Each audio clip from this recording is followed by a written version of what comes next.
Pronto, vamos começar. Então,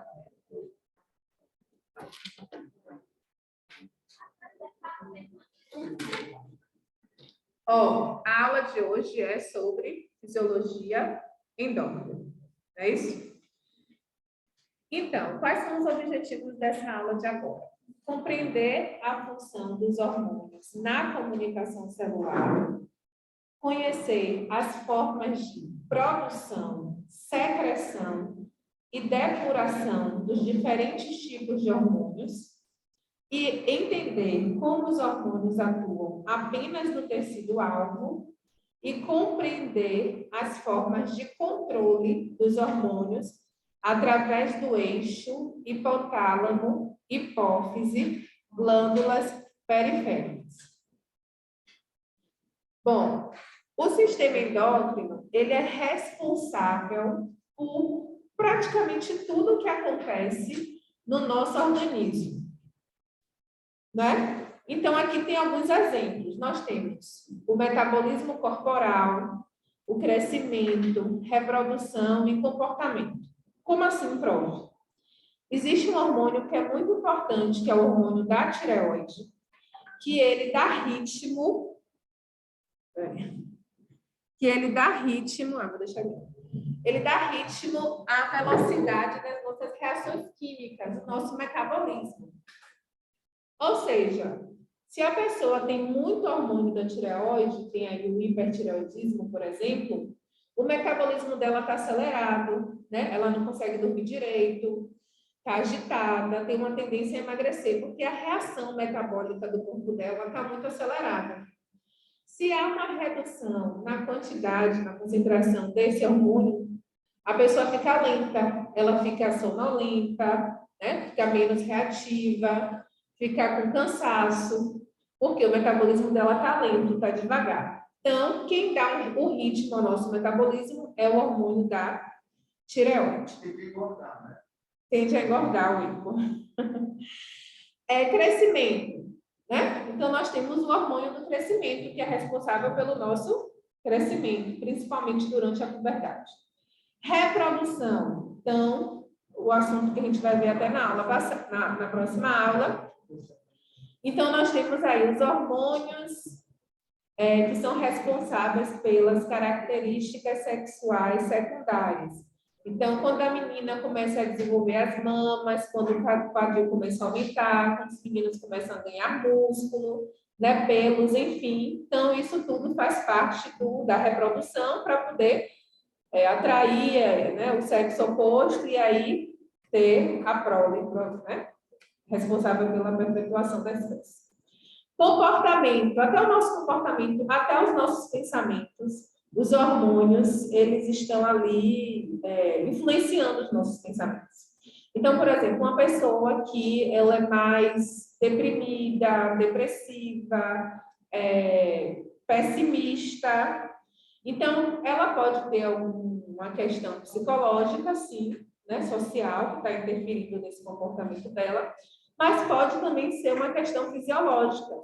Essas pessoas, elas naturalmente podem produzir uma quantidade menor de hormônios que promovem o bem-estar, como serotonina e dopamina, tá? Então, pode ser uma questão fisiológica. E a pessoa mais alegre, mais, né, expansiva, enfim, aí entra outras questões, elas podem produzir uma quantidade maior desse hormônio, por exemplo. Então, os antidepressivos, eles atuam na disponibilidade desses hormônios no corpo, fazendo com que eles fiquem mais tempo no organismo e proporcionando uma sensação de bem-estar nessas pessoas. Então, os hormônios, eles são capazes de interferir até no nosso comportamento. As mulheres sabem muito bem disso, né? A gente tem essa oscilação hormonal, que faz parte do ciclo menstrual. E mulheres que têm TPM vão saber bem o que eu estou falando, né? Que tem uma parte do ciclo que fica mais irritada, né? Tem mulheres que têm desejos, inclusive. É uma confusão. Então, quando vocês forem estudar hormônios, vocês vão ver que o conceito de hormônio ele pode variar. Cada livro, cada autor vai falar de um jeito. Mas, no final, a mensagem é sempre a mesma. Hormônio é toda a substância, toda a molécula, todo o mediador químico produzido pela célula que vai promover comunicação entre as células. Vai fazer com que aquela célula mude o seu comportamento, reaja à presença daquele hormônio, aquela substância que está ali. Então, pode ser um hormônio que está induzindo essa célula a se proliferar. Tá? Então, ela estava lá quietinha, ela começa a se proliferar por conta da presença daquele hormônio. Ou pode ser um hormônio, mediador químico, uma substância que mande ela morrer, entrar em apoptose. Isso também pode acontecer. Pode ser que ela não esteja produzindo determinada proteína. E aí, por conta da presença daquele hormônio, ela passe a produzir. Pode ser que ela tinha uma atividade de produzir determinada proteína. E por conta da presença daquele hormônio, ela para de produzir.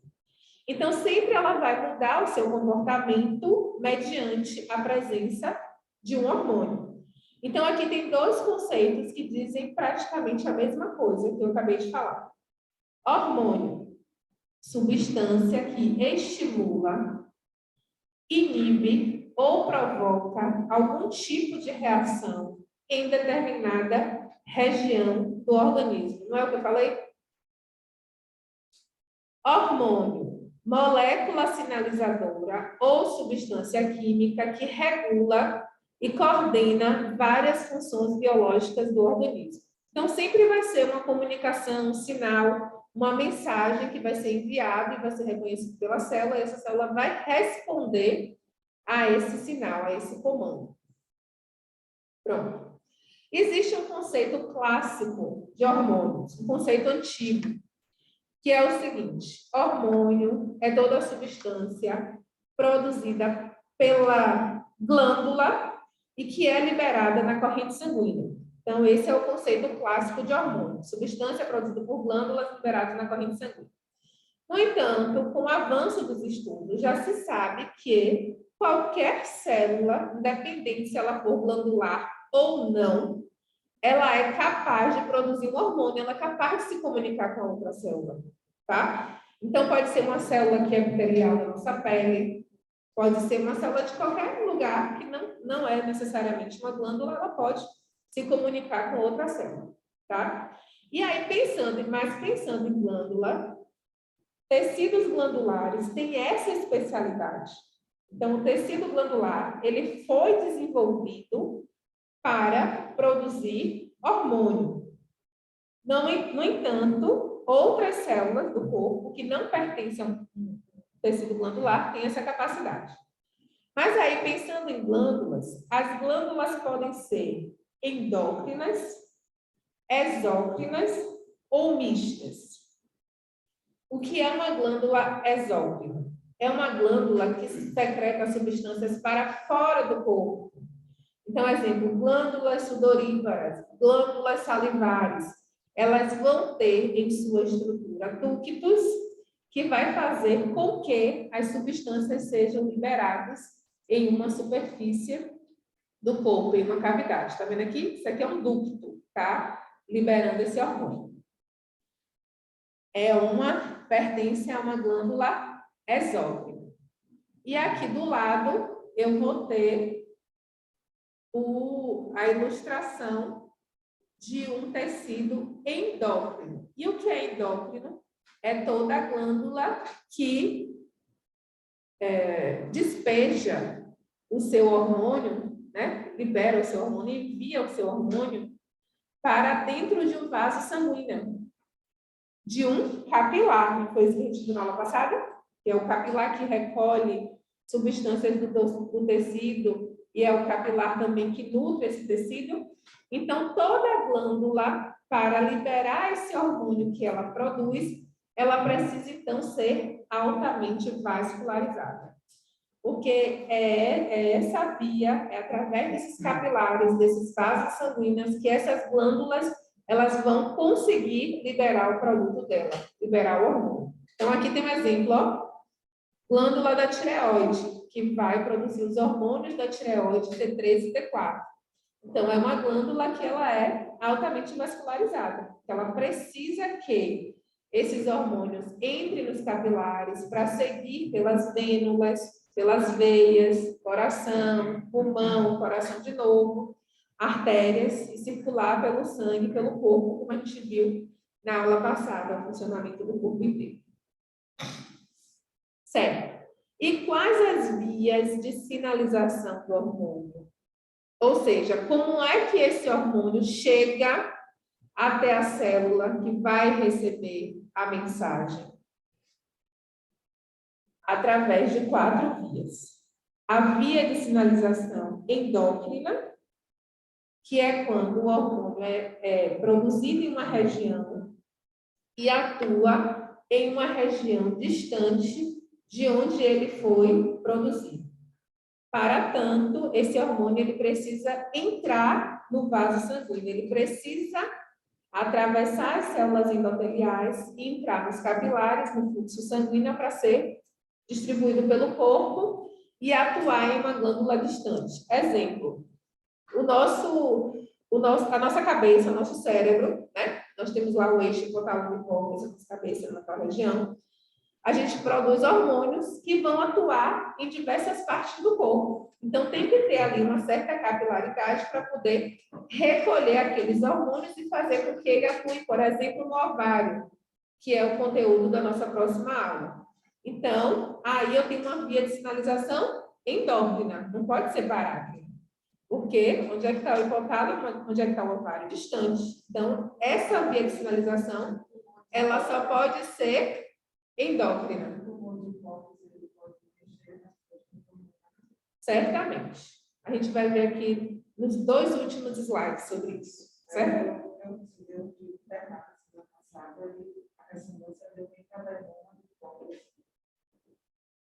A gente vai ver nos 2 últimos slides. Via de sinalização autócrina é quando o hormônio ele é reconhecido pela mesma célula que produziu. Então, autócrino, tá? Uma via de sinalização autócrina. Uma via de sinalização parácrina, quando a gente tem aqui a célula produzindo hormônio, e esse hormônio é difundido aqui pelo intestino, pelo líquido intersticial, e células que estão próximas à célula produtora reconhecem esse hormônio através dos receptores aqui.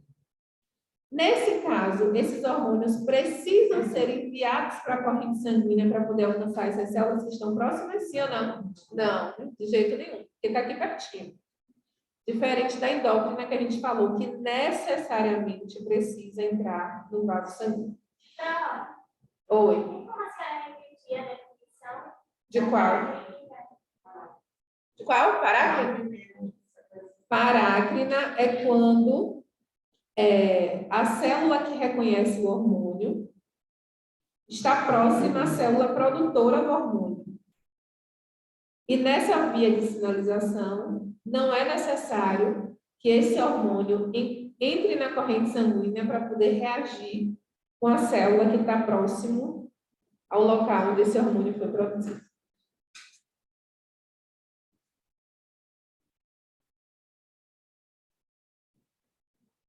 E a via de sinalização neurócrina ou neuroendócrina, que vai promover aí comunicação entre neurônio e uma célula ou outro neurônio, a gente tem aqui simplesmente a presença de um neurônio.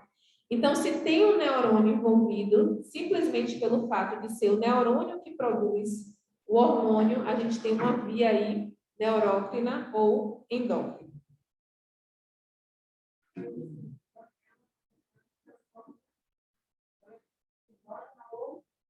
Neuro, sempre tem que ter um neuro na frente. Neuroendócrina ou neurócrina. Tem que ter um neuro na frente. Só pelo fato de ser uma célula nervosa. Exatamente. E como é que esse hormônio reconhece a célula-alvo? Como é que o corpo faz com que um hormônio ele só reconheça um tipo de tecido? Porque esse tecido tem um receptor, tem uma estrutura que é capaz de reconhecer esse hormônio. Se ele não tiver essa estrutura, o hormônio vai passar por essa célula, mas vai passar direto. Então, todo mundo que estuda hormônio tem que saber o que é uma célula-alvo, tem que saber as palavras-chave, tá? Exemplo, quando a gente fala de hormônio, a gente também pode se referir a ele como ligante, como mensageiro químico. E aí, quando vocês forem ler, vocês vão ver célula-alvo. Então, o que é uma célula-alvo? É a célula que tem um receptor que vai conhecer o hormônio. É uma célula específica porque ela tem esse receptor. Então, nós temos aqui, ó, a via clássica. Glândula, hormônio, célula-alvo. A glândula produz o hormônio que vai atuar na célula-alvo, que é a célula que tem o receptor, tá? E o que são esses receptores? Esses receptores que vocês pintaram aí no desenho. São estruturas proteicas que reconhecem o hormônio. E essa estrutura, ela tem que ser específica para esse hormônio, ela tem que ser complementar, ela tem que se encaixar nesse mensageiro químico, tá? Por isso que ela é específica, ela é específica para aquela molécula, ele é específico para aquela molécula.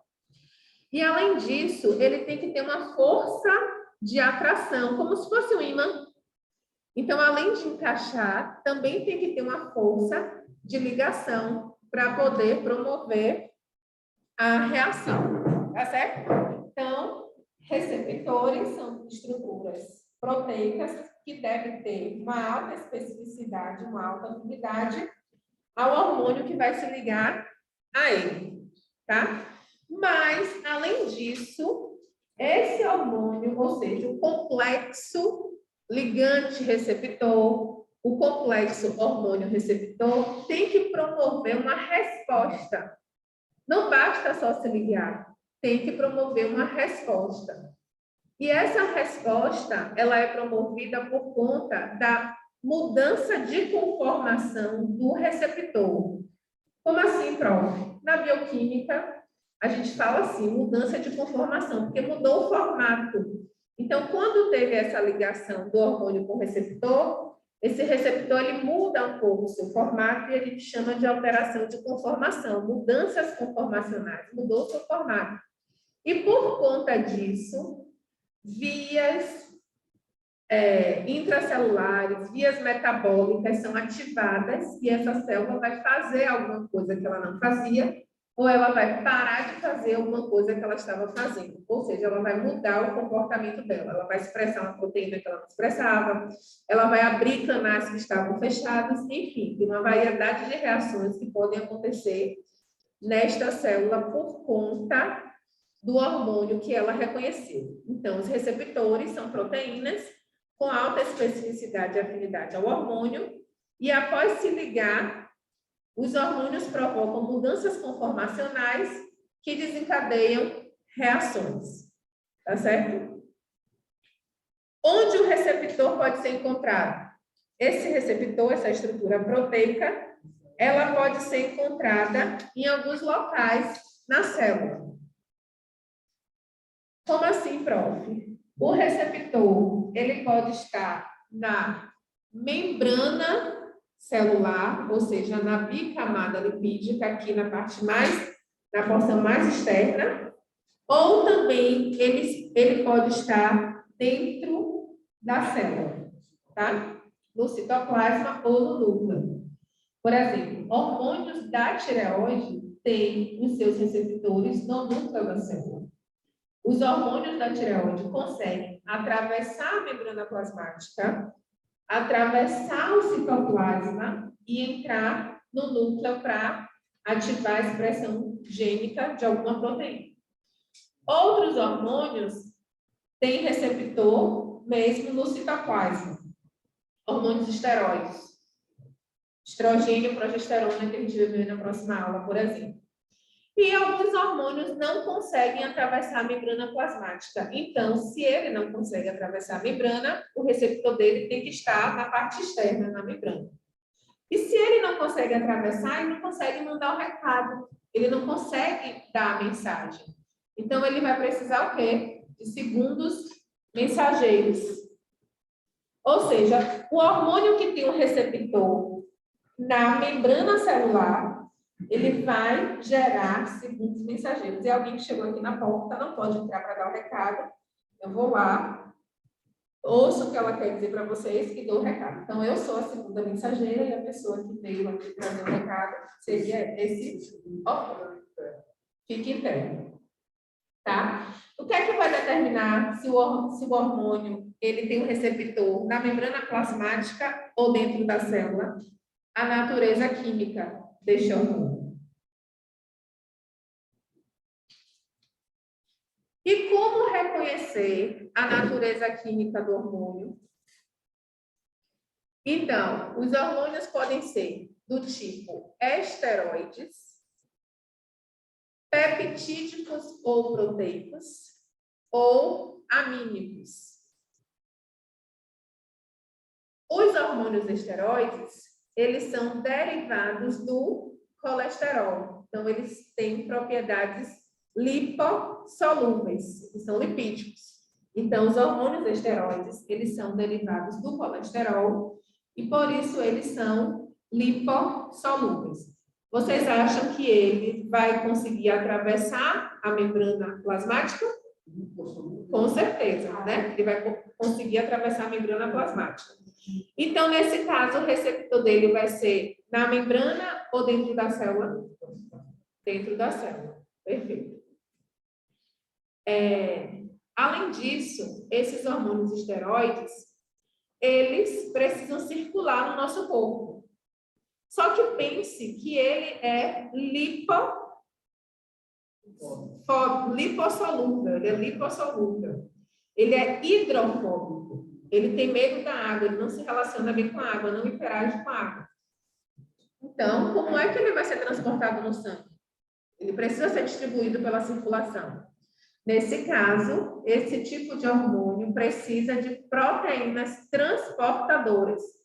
A propriedade hidrofílica da proteína, a capacidade que a proteína tem de se comunicar, de interagir com a água, prevalece sobre a hidrofobicidade da molécula. Então, como a proteína carreadora ela é muito hidrofílica, ela consegue se associar àquele hormônio hidrofóbico e transportar no sangue. Então, obrigatoriamente, hormônios esteroides, hormônios lipídicos, eles precisam obrigatoriamente estar associado, ligado a uma proteína transportadora para conseguir ser distribuído pelo corpo. Se não for assim, ele vai ficar lá paradinho. Obrigatoriamente. Certo?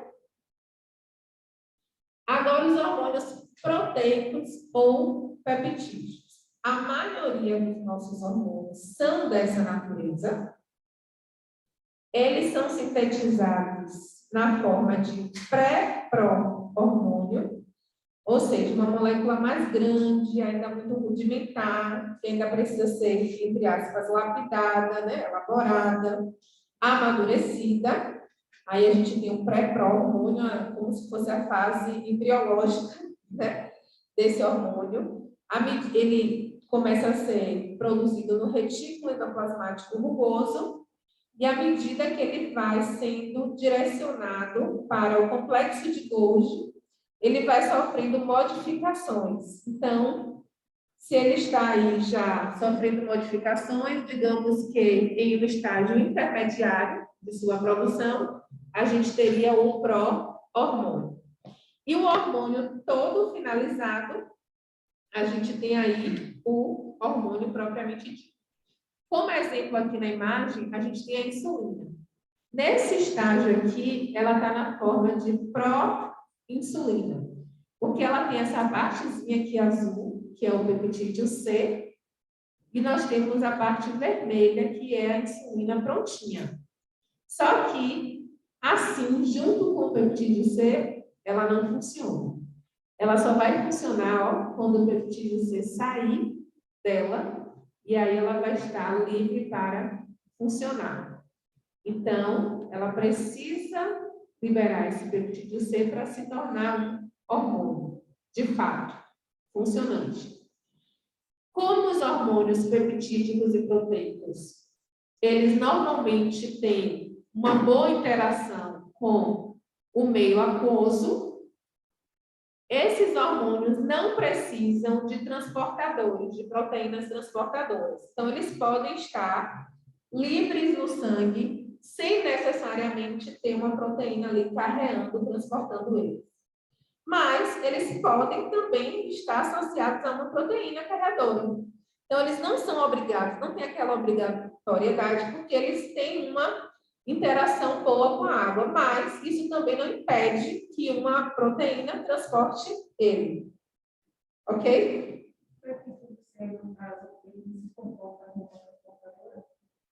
Não, não, não. Não, nas vesículas, porque esse hormônio, ele consegue ser armazenado na vesícula. Então, é um tipo de hormônio que não consegue atravessar naturalmente a membrana, e como as vesículas, elas são formadas pelo mesmo tipo de membrana plasmática, essa insulina, junto com o peptídeo C, fica ali armazenado nessas vesículas. Mas, durante os processos de exocitose, para essa insulina, ela de fato ser ativa, ela precisa liberar esse peptídeo C. Tá certo? E o terceiro tipo? Eu falei que os hormônios peptídicos ou proteicos, nesse caso, o receptor dele vai ser onde? Dentro da célula ou na membrana plasmática? Primeiro eu vou fazer uma pergunta. Os hormônios peptídicos e proteicos, eles são mais hidrofílicos, né? Altamente hidrofílicos. Se eles são hidrofílicos, eles conseguem atravessar a membrana com facilidade? Não, não conseguem. Então, o receptor desse hormônio vai estar onde? Na membrana. Ele não vai ter receptor dentro. E aí ele vai precisar de segundos mensageiros. Tá certo? E o último tipo, que é o hormônio amínico, que é derivado de apenas um tipo de aminoácido, que é a tirosina.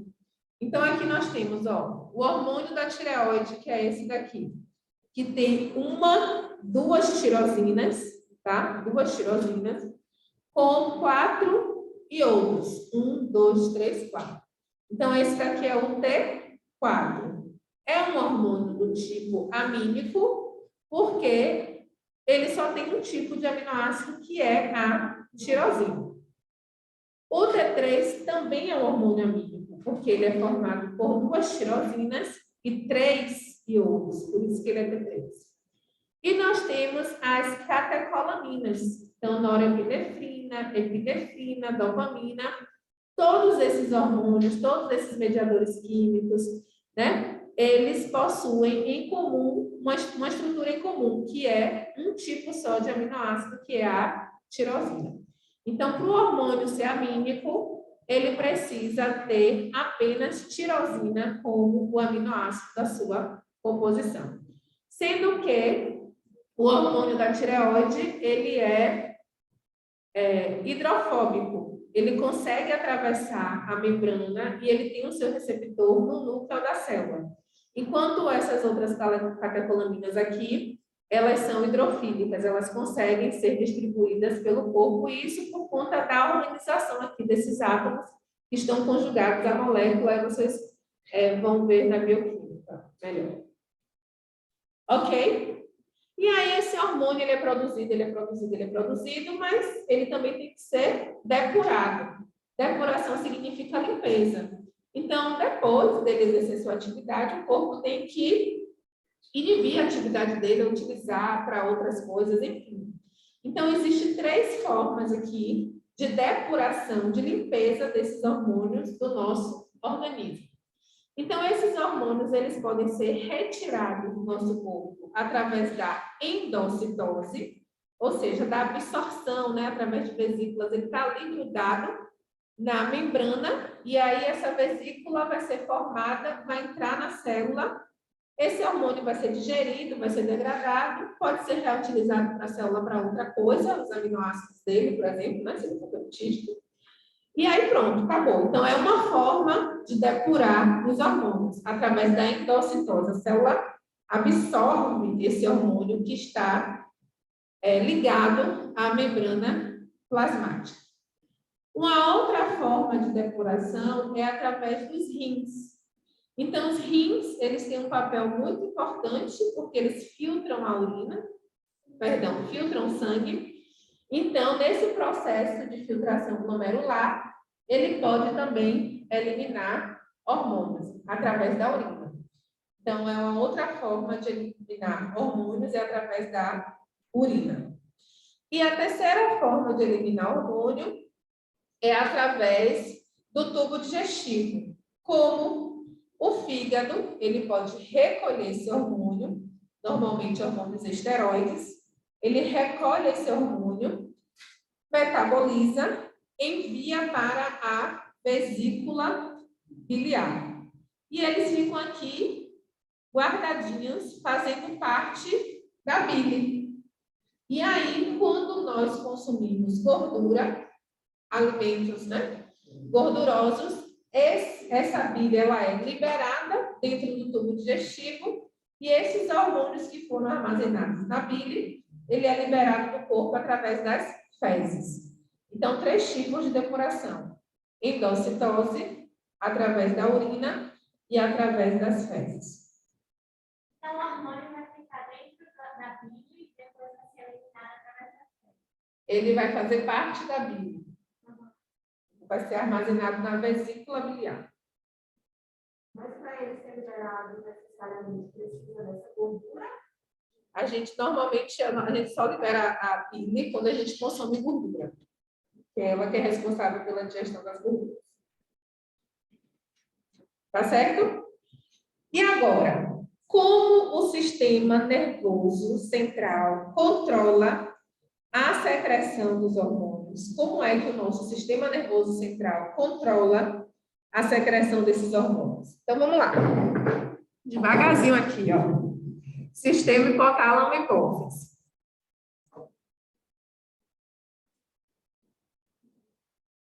Aqui, nós temos a cabeça, né? Não é isso? Tem uma região da cabeça que é chamada de hipotálamo, tá certo? Que é essa partezinha daqui. Tá vendo que tá botando? E outra região que é chamada de hipófise. Ok, até aqui? Esse quadrado aqui, ele pegou a hipófise e pegou o hipotálamo. Até aqui, tudo bem? Aí, a gente está fazendo aqui, ó, uma ampliação dessa parte. Foi? Pronto. Espera aí. Devagarzinho aqui.